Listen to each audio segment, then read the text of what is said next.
Hey Trek Gang, what's going on in this week's episode of the Boeville in Newtown? Well, it's right over here. Stand by and we'll get into what's happening this week.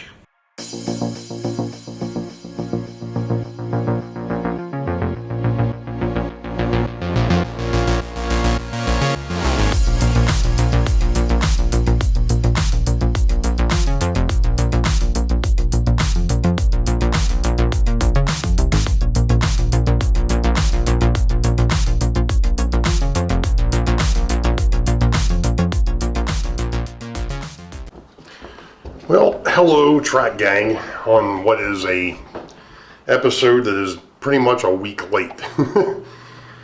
This is episode 8 for 2024. It happens to be March 14th, which is Pi Day. Happy Pi Day. Whatever type of pie you happen to like. Anyway, I had been working on the dam area again. Because of the fact that I finished the retaining wall for the most part. I still have a few things that I want to do with it, but I wanted to start focusing on the upper deck. And I'm going to show you what I've got in mind and how we're going to do this, or how I'm going to do this. So let me go ahead and swing the camera down here, and instead of stopping it, I'm just going to swing. Alright, so what I ended up doing is using the Atlas bridge deck, which I think is going to work out good. Now, the reason why I decided to use the bridge deck instead of the other bridge that I had up here, and of course I moved them.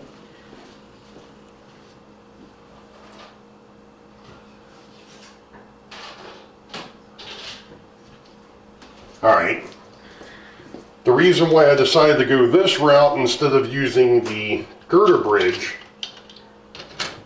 this here, was the fact that I actually found that the rails on this are out of gauge. Now, I could probably tease them back into gauge, but it didn't seem like that was the wise thing to do. So, I have already taken one of the bridge girder, or girder bridges, and as you can see, I've cut the sides off of this one, because what I'm going to do is I'm going to take the sides that I cut off and I'm going to put them on the bridge deck. So that way, I'm going to see if I can do this without knocking the other one off. There we go. So that's how it's going to somewhat look. I'm actually going to bring those closer together so that they're right up against each other. And I'm going to take the other two of the deck girders and I'm going to cut them down as well, and I'm going to place the sides like that. So you'll have a separation between the interurban line and of course the highway bridge, or the roadway bridge as it is. Now, and of course in the last week or so I've been in a little bit of a fog because I've not been feeling well. Well, I shouldn't say I haven't been feeling well. I've been feeling fine.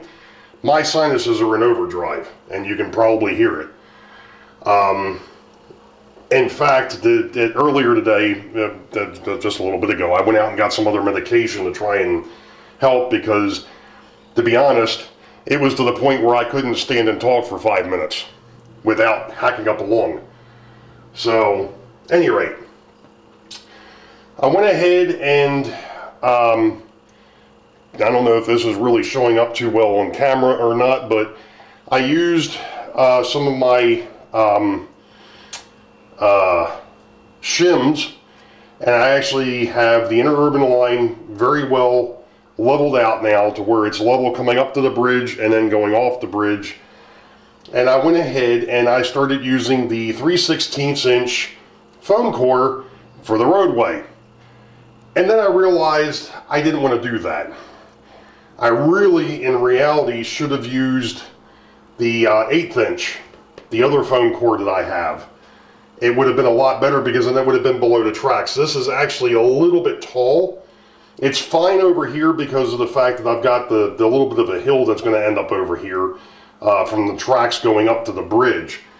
But coming away from this, it should have been, I may still end up using the 3/16 up at the bridge, but then I'm going to go ahead and come bring it back down and use the 1/8 inch the rest of the way down. Now, you'll also notice that I've got some of the houses sitting up here, and they're sitting on their old foundations that I had cut for the other layout, and that was basically just for placement. They're also on the, I think, the thicker foam core as well, so that's going to have to come off, or I may end up cutting it back a little bit, so that way I can get these in here the way I want them. I originally had put the diner and the storefronts, or the shops, the old Plasticville shops, I originally had them over here. I decided instead that I'm going to put them on the other side. Now you're going to notice that the retaining wall is not there. That's because I took it off because it kept falling over. I don't have it braced yet. So we've got another set of ranchers, and then we go down to the Plasticville, and then of course the American Flyer diner, the Paradise Diner down there on the end, which I think works out a little bit better because you swing around the corner, and then of course you've got the gingerbread houses and the firehouse sitting down there, and then of course the warehouse sitting up here in the City Hall, in the jail that we built as a part of the Build Crew 2.0. So that's really where I'm at the moment with this. The other thing I found, I'm going to swing back over here a minute because you're going to see something that's also a little different. And that was the fact that I originally was thinking, again, of using the foam core to cross the bridge. Well, if I did that, it's going to be way too thick. So I decided that that wasn't the way to go, and I decided instead cut the Coke case in strips. So I've got the one strip sitting here. The other three are a little bit too wide, so I have to trim them up a little bit. They're actually sitting over on the table. And I think that's what I'm actually going to show next, is how I did that, and also how I modified the bridge. So give us a couple minutes here, and I'll swing the camera over and we'll take a look at that. Okay, so I found my issue with the other strips here, and that was the fact that I actually cut them an inch and an eighth, or yeah, an inch and an eighth instead of an inch and 1/16. So they're a 1/16 of an inch too thick, and of course, oh, there it is. I was going to say, of course, I don't have my pencil over here. So we'll go ahead and mark this at inch and a 1/16.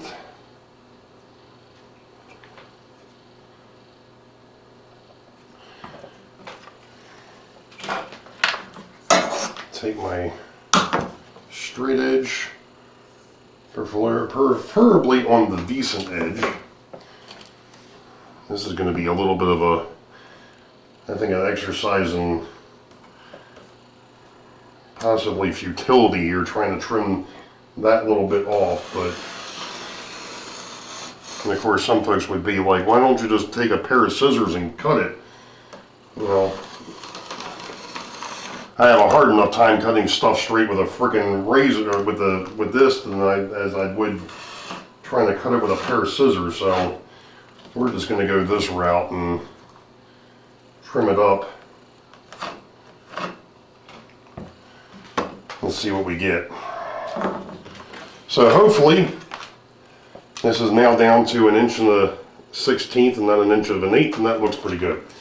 All right, so that's how I did that.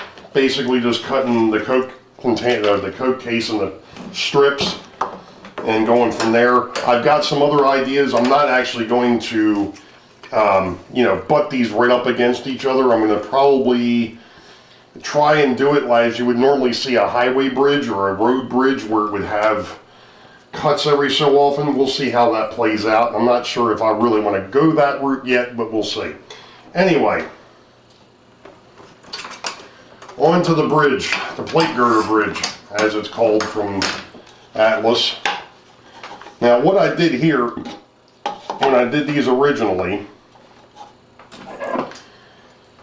or when I did the first one, is I kind of lined it up right at the edge of the girder, or the plate on the side. Now, see, here again, folks would be like, why don't you use an X-Acto knife? Well, unfortunately, I've run out of X-Acto blades. So, this stuff isn't too bad to cut.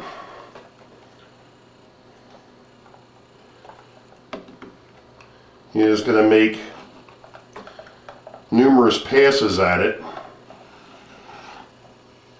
And don't get fresh with it.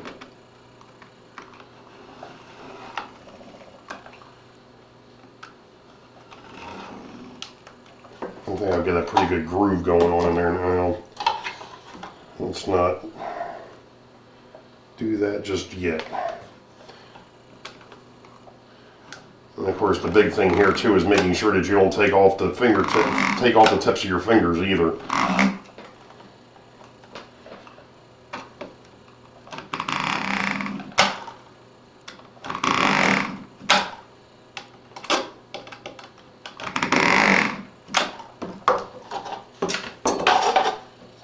And of course, I think I cut the one side of this a little bit wide, but that's okay. It's not that big of a deal. Doesn't have to be, for what I'm doing, it doesn't have to be 100%, it just has to be close, because then, of course, I've already cut through. Get out of there.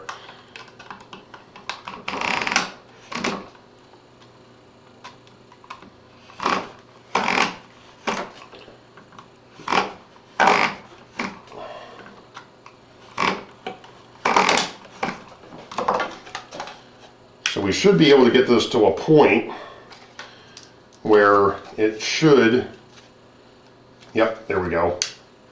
So I've already cut through the base. Now I just have to kind of pry it away. There we go. That's it. Now, that's the first part of this. The second part, and this is a little bit trickier, is taking off the back pieces here. And like I said, this gets a little bit gnarly because we don't need these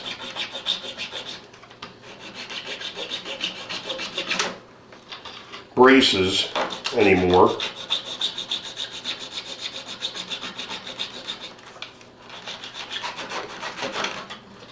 So we can trim those off.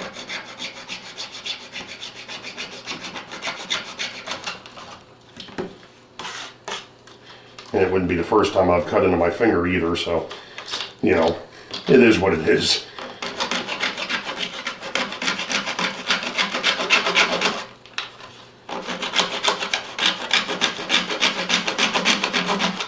There we go. So now the only thing I've got to do is just file this down a little bit on the back, and it'll be ready to be glued onto the bridge deck that I've got sitting over there. And that's done. So that'll be a future piece, or in the next episode, because I'm not going to mess with this too much more tonight. I'm going to try to continue to take it a little bit on the easy side and kind of get myself back together here. Other than that, you know, like I said, I apologize for not doing this last week, but like I said, I was just in no way, shape, or form ready to do any type of a recording. You know, I was, like I said, I haven't felt bad, but it's just been extremely draining, you know, dealing with the sinuses. So, you know, it is one of those things, you know, it's kind of interesting. Laurel Joyner, God rest his soul, years ago said that if you're going to build one of these things, you got to be prepared to work on it if you're sick or well. You know, but there comes a time where you just have to go, you know what, I'm done. I did forget to mention one thing, and that was when I was looking at where I put the shims. I was originally trying something a little bit different, and it did not work. And as you know, one of the things that I will do on this channel is I will bring up things that I've tried that do not work.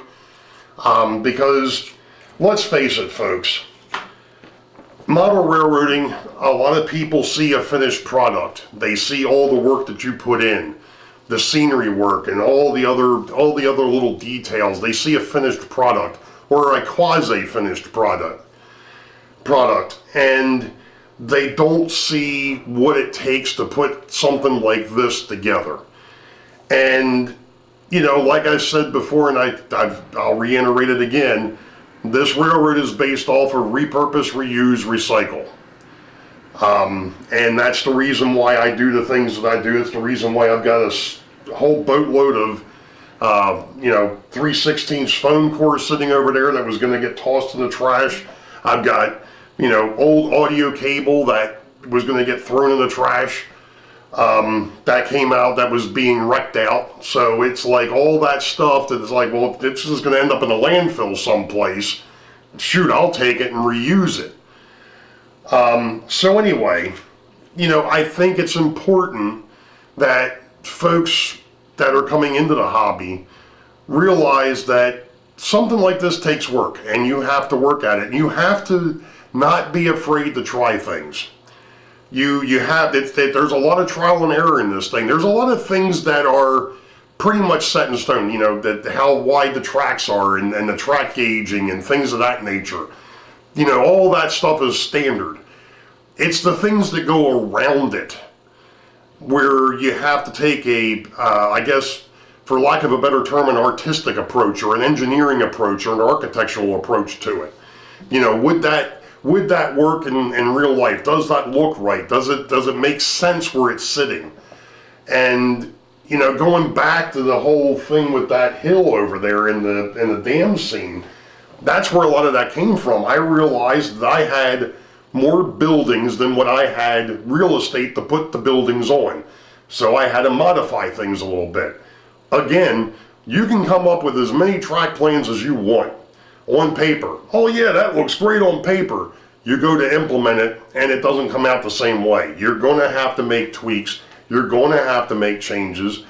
You know, and one of the reasons why I haven't gone ahead and done ballasting or anything like that on here is because I'm still beating the living heck out of this thing. I want to make sure that the track is bulletproof, or as bulletproof as it can be, before I start going into going down that road, which is a road that I've never been down.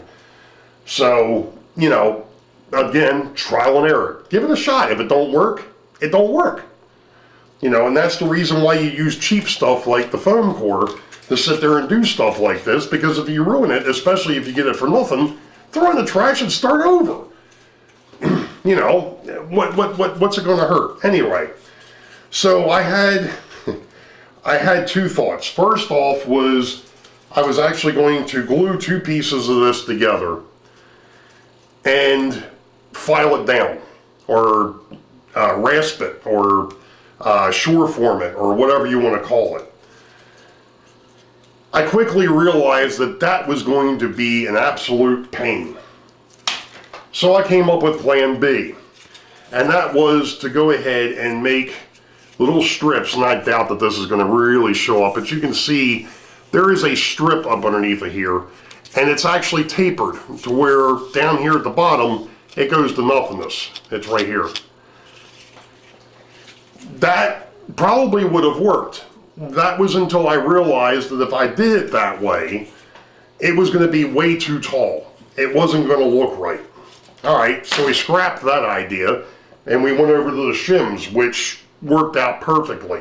I can blend that in, either with plaster or spackling compound or joint compound, whatever you want to call it, I can French that in and make it look decent. Beside the fact that it's going to be a part of the scenery base and nobody's going to see it anyway, eventually, once I get there. And that's the whole point of having the building sitting up there too, is to see how this is all going to fit. And, you know, like I said, I've moved those houses around, I don't even know how many times now, trying to figure out where I want to put them. Now, I think I've got a pretty good idea as to where they're going to go now. Now I just have to fix the base.